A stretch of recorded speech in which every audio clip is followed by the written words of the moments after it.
بسم اللہ الرحمن الرحیم اللہم صلی علی سیدنا محمد وعلی آل سیدنا و مولانا محمد مبارک وسلم علیہ۔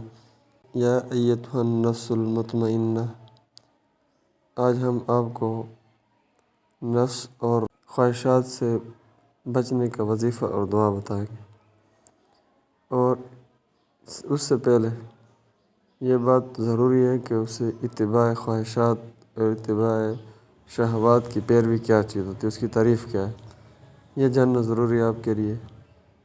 تو اس کی تعریف یہ ہے کہ جائز اور ناجائز کی پرواہ کیے بغیر نفس کی ہر خواہش پوری کرنے میں لگ جانا اتباع شہوات کہلاتا ہے۔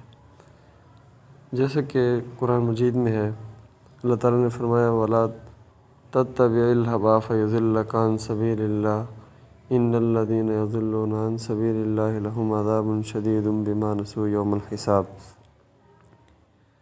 اس کا ترجمہ یہ ہے، اور خواہش کے پیچھے نہ جانا کہ تجھے اللہ کی راہ سے بہکا دے گی، بے شک وہ جو اللہ کی راہ سے بہکتے ہیں ان کے لیے سخت عذاب ہے اس پر کہ وہ حساب کے دن کو بھول بیٹھے۔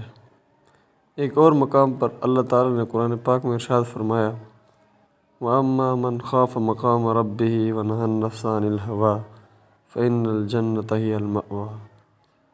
ترجمہ اس کا یہ ہے، اور وہ جو اپنے رب کے حضور کھڑے ہونے سے ڈرا اور نفس کو خواہش سے روکا تو بے شک جنت میں ٹھکانہ اس کا۔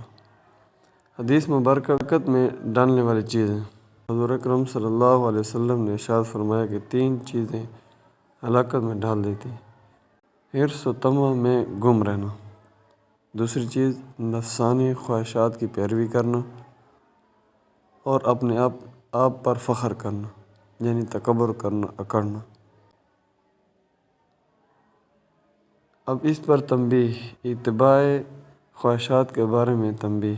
اتباع خواہشات یعنی ناجائز اور جائز کی پرواہ کیے بغیر نفس کی ہر خواہش پوری کرنے میں لگ جانا مذموم یعنی قابل مذمت اور ہلاکت میں ڈالنے والا کام ہے، لہذا ہر مسلمان کو اس سے بچنا لازم ہے۔ آگے اتباع شہوات کے 7 اسباب اور علاج۔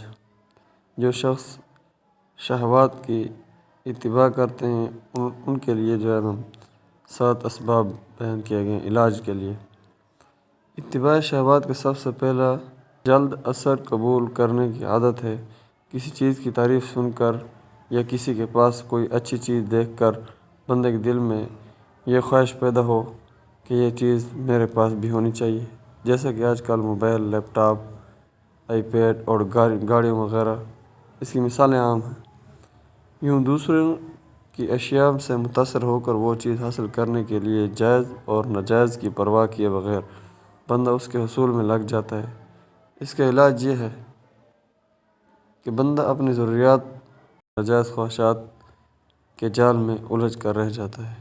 اس کا علاج یہ ہے کہ نفس کی ہر وہ خواہش جو دنیوی یا اخروی نقصان کا سبب ہو اس کی طرف بالکل توجہ نہ دے، بالکل اپنے نفس پر جبر کرتے ہوئے اسے ضروریات یا فقط جائز خواہشات تک محدود رکھے۔ نمبر 3، اتباع شہوات کا تیسرا سبب نیک لوگوں کی صحبت سے دوری ہے، کیونکہ بندہ جب ایسے لوگوں کے ساتھ اٹھنا بیٹھنا رکھتا ہے جو اتباع نفس کسی مہلک بیماری کے مریض ہوں تو ان کا اثر اس کا نفس بھی آہستہ آہستہ قبول کرنے لگتا ہے۔ تو ہم آتے ہیں اپنی اصل اس کی طرف کہ نفسانی خواہشات سے بچنے کی دعا کون سی ہے۔ تو فرض نماز کے بعد آپ درج ذیل دعاؤں کا اہتمام کریں۔ سب سے پہلے دعا اللہم انی اسألک الہدی والتقی والعفاف والغنی۔